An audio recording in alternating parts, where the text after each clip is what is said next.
না, না, জোড়াসাঁকো শুধুমাত্র একটা জায়গার নাম নয়। অন্তত বাঙালির কাছে জোড়াসাঁকো একটা ইমোশন। কিন্তু একসময় যে অঞ্চলের নাম ছিল মেছুয়া বাজার, তার নাম জোড়াসাঁকো হলো কিভাবে? জোড়াসাঁকো নামকরণের পিছনে রয়েছে ইতিহাস আর জনশ্রুতি মেশানো তিনটে মতামত।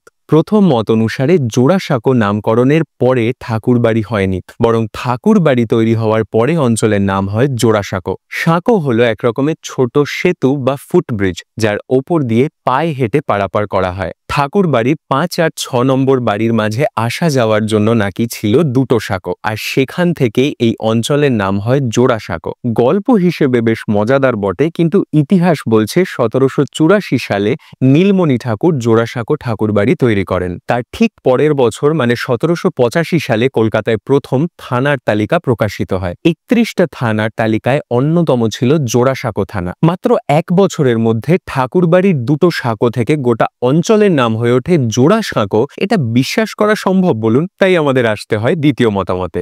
দ্বিতীয় যুক্তি অনুসারে জোড়াসাঁকোর সাঁকো শব্দাংশটা এসেছে শাঁখ বা শঙ্খ থেকে। জোড়াসাঁকোর উত্তরে বেনিয়াটোলার শাঁখারিপাড়া আর দক্ষিণে বউবাজারের শাঁখারিটোলা। শ্রীলঙ্কা আর মাদ্রাজ থেকে সামুদ্রিক শঙ্খ বোঝাই করা জাহাজ এসে পৌঁছাতো কলকাতার বিভিন্ন ঘাটে। দাঁই হয়ে থাকা শঙ্খের মধ্যে অনেক শঙ্খই থাকতো জীবিত। সেগুলোকে গরম জলে ডুবিয়ে প্রথমে জড় শঙ্খে পরিণত করা হতো। তারপর তা থেকে তৈরি হতো বাজানোর শাঁখ আর হাতে পড়ার শাখা।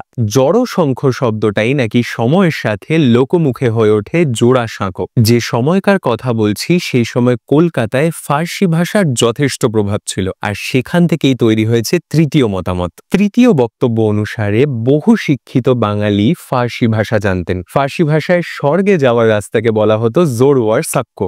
বিষয়টা অনেকটা হিন্দুদের স্বর্গদ্বার বা বৈতরণী পার হওয়ার মতোই। এই জোরওয়ার সাক্কো থেকেই নাকি ধীরে ধীরে অঞ্চলের নাম হয়ে উঠেছে জোড়াসাঁকো। দেখুন, ভাষার ইতিহাসে এমন অনেক জনশ্রুতি আর মতপার্থক্য লুকিয়ে থাকে।